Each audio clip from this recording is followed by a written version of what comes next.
Globalist today is Matthew Min Rich, a Korean adoptee who became an accomplished dancer and choreographer active in New York, the UK, Germany, and now Korea. Recently, he has found fame in his country of his birth as a judge and rehearsal director on a popular dance reality show, Steajifighter. Matthew joins us today to talk about his newfound identity in Korea, his unique life journey, and where he thinks Korea's dancers are heading.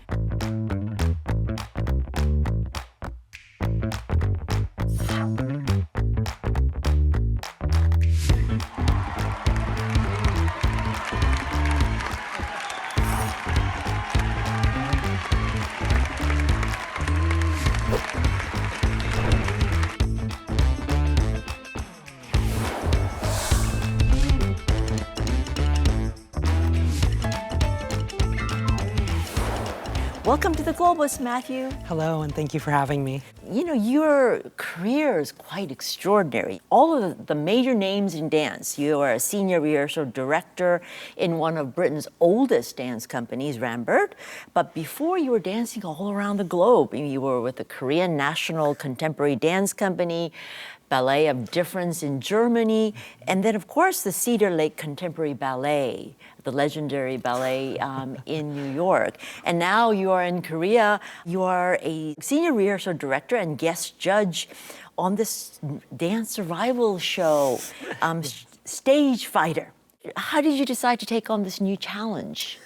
It was actually 2 years ago. I was in my flat in London, and I received this phone call from my very good friend, who's also a fellow judge on Steajifighter, Choi Sujin. Also legendary. Also dancer, legendary. Dancer, yeah. And she was telling me about this television show that she was helping to form and helping to create, Steajifighter. And she thought that my expertise and my experience as a rehearsal director would really lend itself to the show because the program was largely going to be based on the formation of a global dance company. On top of that, she thought my personality would be good for television as well, and it turns out she was correct. Yes. It's only been a few weeks since the program aired, Yes. but it's becoming very popular, I hear. It seems as if, I didn't quite understand what I was necessarily getting myself into until I was here. And then actually upon my return back to Korea, I didn't realize just how popular it was. So you are rehearsal director / guest judge. Yes. You know, do both in front of the camera and behind the camera, I hear. Exactly. So tell us exactly what is it that you do? So as a rehearsal director, my primary role and my primary responsibility for any dance company and for the television show is to maintain the integrity of the choreography and also to maintain the artistic director's vision. I also am largely in charge of managing the dancers and ensuring that their pastoral care, their artistic journeys are also being looked after as well.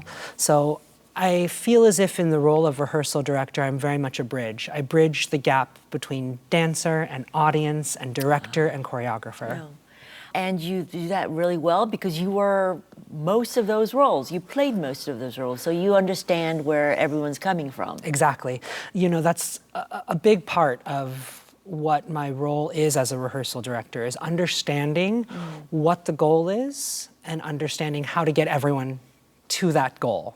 So a lot of times, I'm making sure that the dancers are well rehearsed and feeling good about themselves and feeling good about their performances while making sure that the choreographer's vision and their work is as they would like to see it, but also making sure that the artistic director's vision and the company's mission statement is also being understood by audiences.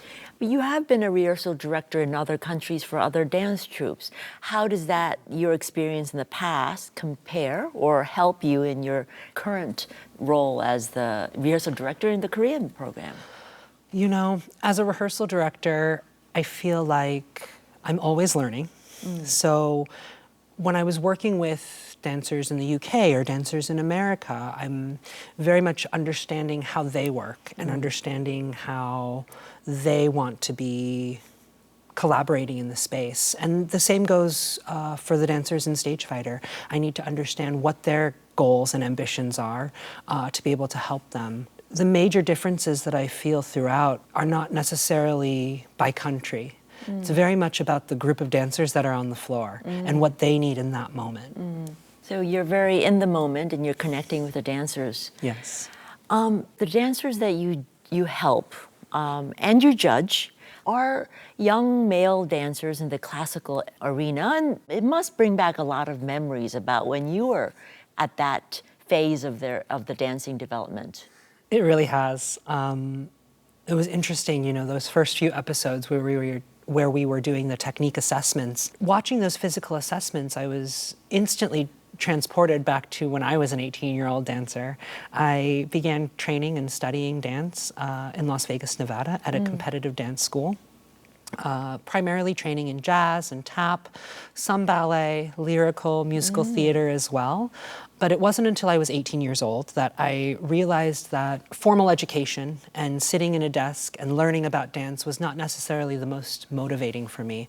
So I decided to start my professional career right out of high school at age 18. I was accepted into Cedar Lake 2, which was the junior company of Cedar Lake. And I was then promoted a year later to the first company as an apprentice. Wow, so Cedar Lake is actually your school of dance. Yeah? I often say that I went to the school of life. So I learned a lot about being a professional artist and being a professional dancer through my colleagues, through older dancers, my directors, the choreographers, and a lot through experience. I hear also Cedar Lake also introduced to you one of your life mentors or career mentors. It did. You know, I was very fortunate enough to be discovered, I guess we could say, by Benoit Swan-Puffer, who was my artistic director at the age of 18. I still work with Benoit Swan-Puffer today. He's in the UK at the moment. Is he not? Yeah. He's the artistic director of Rambert, which is a 100-year-old dance company celebrating its 100th year in 2026. Really? So I was actually, when he took the directorship, 6 years ago, I believe, he invited me to be his rehearsal director. So I've continued my collaboration and my relationship with him for now 20 years. I was his dancer, then his rehearsal director, which I think we made a good team because I was able to understand not only what he wants through his lens, but also be able to help the dancers achieve what maybe he needs to be seeing from them. So it was actually quite a good match because I was able to, again, bridge that gap between the artistic director and the dancers. He's known as a very visionary director. What would you consider your number one takeaway from your mentor? One of the big takeaways I would take from Benoit Swan-Puffer is that excellence in the art is paramount. So whatever happens behind the scenes and whatever stories are occurring on our journeys or on dancers' journeys, you know, that is for us, that's the personal part. But what we're giving audiences and sharing with audiences, that's what's most important. He also has opened my eyes to the potential of dancers and to really understanding dancers and seeing their potential, seeing their individuality. He taught me that individuality as an artist is the number one skill you can have. And that I carry with me in all of my work, in my daily life, and I've brought it here to Stagefighter as well. And you probably express it in your dance as well. How's the dancer, Matthew the dancer, express that? At a very young age, I realized that there's only so many steps in dance, but there's only one you. So how you execute and how you interpret movement, it will be inherently you. So I never felt as if I needed to add myself into the work because there's only one Matthew Rich in this world. And that is how he represents himself. I was very lucky though, at Cedar Lake, we were encouraged and oftentimes asked to really showcase who we were as individuals. And that has stuck with me. That is something that I encourage my dancers. That's what I'm encouraging these dancers in Stagefighter. I want them to know that there is only one of you, and that it's super important that you present that to the world, and that integrity, that work, that's what's most important.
So you talked about the individualistic qualities that you were encouraged to express and you are expressing through your dance. But one of the individual characteristics that makes Matthew Min rich is that you are a Korean adoptee. Yeah. How is that reflected in your art? I was born in Korea, but I was adopted at 6 months old by an American family. I thought, there was a moment in my career where I was starting to freelance as an artist, and I thought it was really important for me to be able to immerse myself in the Korean culture.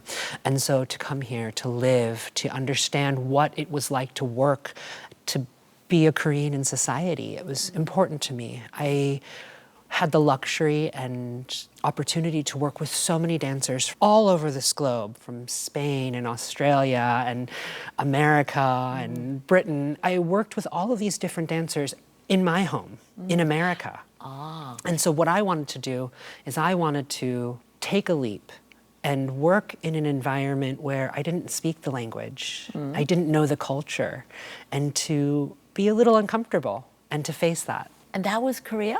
And that was Korea for me. That's interesting because here everyone looks like you. It's so funny. When I was in the national company, I have this vivid memory on my first day of rehearsal. I remember looking into the mirror and seeing a sea of black hair. Yeah. Knowing that everyone was Korean. And I never felt more American. Which is, it's hysterical to think because, aesthetically, I look like a Korean. Yeah. But I know once everyone started speaking that I was on the outside. But that's exactly what I wanted. I wanted that experience. I wanted to feel slightly uncomfortable. I wanted to push myself in a way that taught me more about myself as a human, therefore made me a better artist. And how did it make you a better artist? Because I don't speak Korean fluently, I had to understand body language. I had to be uncomfortable. I had to learn from others because I didn't necessarily know what was being asked of me. As a dancer in America, I was someone that learned very quickly, someone that was very engaged at the front of the room because I was able to communicate. But I learned a lot about myself as an artist and the ability to understand through movement and through physicality and through the one language we all know, which is movement. Yeah. And you must spend a lot of that talking and moving. Yes. Well, it's interesting because I was such an expressive dancer and I worked so hard in the movement while I was a dancer. But now I find that when I'm directing, a lot of what I do is verbal. A lot of what I give is through imagery. We're all different people, as I said before. So we learn differently, we interpret differently, and we internalize very differently. The way I speak to one dancer and the ideas and how to make them a better dancer doesn't necessarily work for the next dancer. So it's always finding a new way of how to turn keys for artists. And how to treat everyone like an individual, like you are. Exactly. Yeah. But your introduction to Korea, the land of your birth, must have had a relatively soft landing because you had this close friends, Choi Sujin, the other wonderful dancer that we know. How did that relationship start? And how close is she? She is so close. Choi Sujin and I, we met in Cedar Lake. She joined. Cedar Lake. She joined Cedar Lake. I thought it would have been the Korea. No, quite actually. Wow. So we met in New York City, and she was the first Korean dancer that I met in my life. Really? So I was enamored from the minute she walked in the door. She floated. So I was a younger dancer at the time, and so I really looked up to her, and she immediately knew I was Korean, immediately asked me if I spoke Korean, which shamefully I do not, and she really took me under her wing, not only as an artist and taking care of me in the studio, but making sure that I was learning about my culture as well. So she truly has become, as you would say here, a Noona to me. Yeah? That's what Noonas do. And she has been, and she's been the best Noona, I think, in all of Korea. Oh. Because she has exposed me not only to my culture in America, but she's exposed so many opportunities here in Korea. The reason why I came to be a guest at the Korean National Contemporary Dance Company was because of her. She was dancing there. And she said, it'd be a great idea for you to come and experience this life. But that must have been a little scary, though. I mean, visiting Korea and actually becoming a part of the dance troupe here is a whole different level of commitment. It is, it was scary, largely because I didn't speak the language. But it was also exciting for me, to work in a new country, especially to work in Korea, and to share what I've been doing for my entire life, to share that with Korean audiences. It was very special for me. I remember the first time I came to Korea. I landed on my 30th birthday in Korea, and I did a role that was very special to me that really just introduced myself to Korean audiences. What was that role? It was actually a lip sync performance to Ella Fitzgerald's All of Me. And so I was basically asked to tell the audience, this is who I am, this is all of me. And I did that on my 30th birthday in the country I was born. That's scary. Also very fulfilling in a way. I would say it was more fulfilling than scary and liberating, quite actually. But I hear that Choi Sujin and you have had adventures So many. together. Daily. Daily, I hear. What are some of those that you do? And I hear something is related to finding your birth parents? Yes, so that same trip was my first trip to Korea, and I had decided that I wanted to go back to the adoption agency that I was from, that I went through. And it was important for me to be able to do that while I was in Seoul and while I was here on my 30th birthday trip. It was something that I planned to do. And I was nervous because, again, like I had said, I didn't speak the language. So I thought to ask her. I asked Choi Sujin if she would come along with me to the agency in case there was any translation necessary. And of course, she was there in a heartbeat to support me. And that was a very special moment in my life. What was that process like? Funnily enough, as organized as I am as a rehearsal director, I'm not always that way in my personal life. So I showed up to the adoption agency that day and I said, I'd like to try to contact my birth parents. They told me, normally this is a 3-month process. And how long will you be in Korea? And I said, I'm leaving in 2 weeks. So they explained the process to me, and it was an interesting process because I didn't necessarily know how it was going to work. It turned out that upon trying to contact my birth parents, there was no answer, which, I didn't feel sad about. It was something that, if it was meant to be, it was meant to be.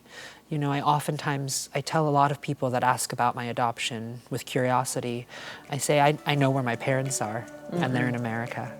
They're the people that loved me and raised me and taught me that, family is so much more than blood. Yes, it's from the heart.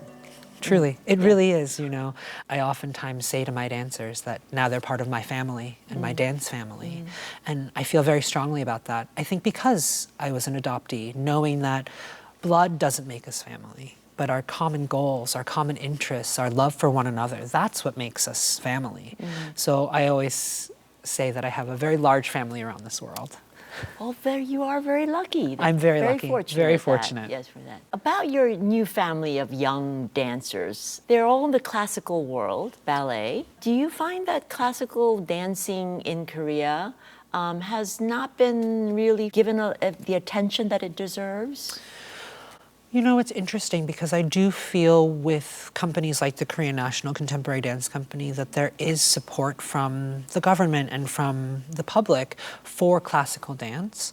But what I feel about Korean classical dance, you know, Korean traditional dance or... Yeah, because the show has traditional as well as the Western. Exactly. Showcasing Korean dancers on a global platform. That's where I think this show is going to do some amazing things, you know, exposing the world to Korean dancers. Of course, there's Korean dancers dancing in companies throughout the world, both in Europe and in America.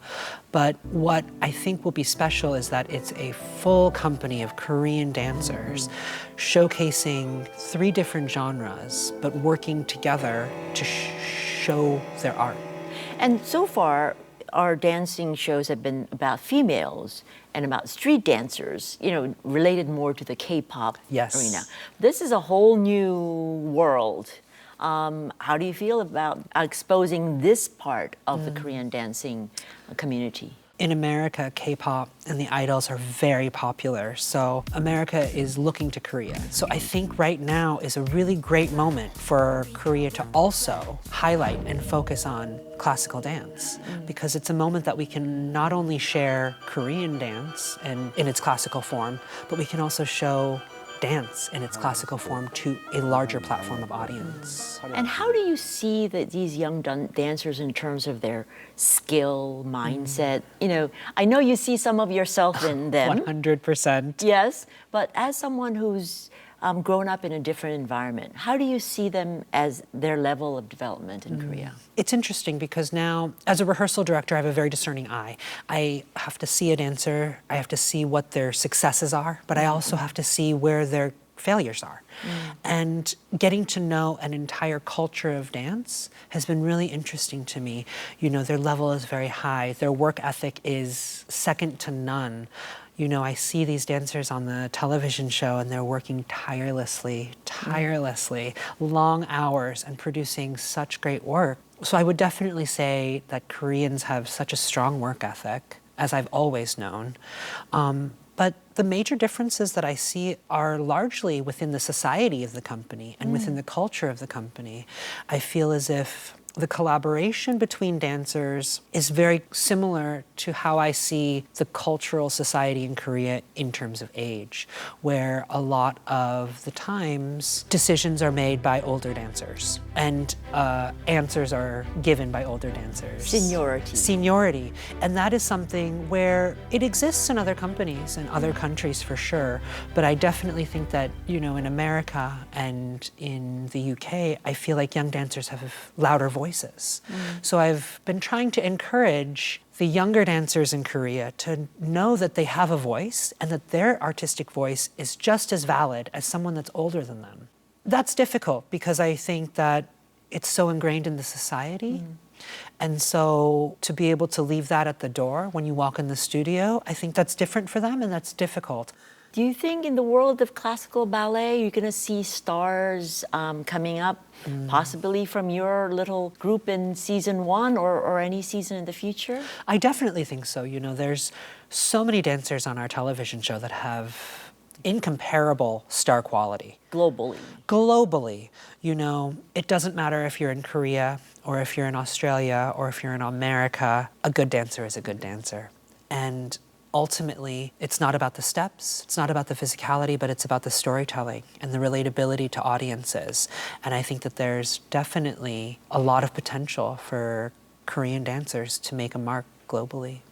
So what are we seeing next for Matthew Minrich? Next up for me, I will be continuing my freelance career as a rehearsal director, working with many global dance companies across the world.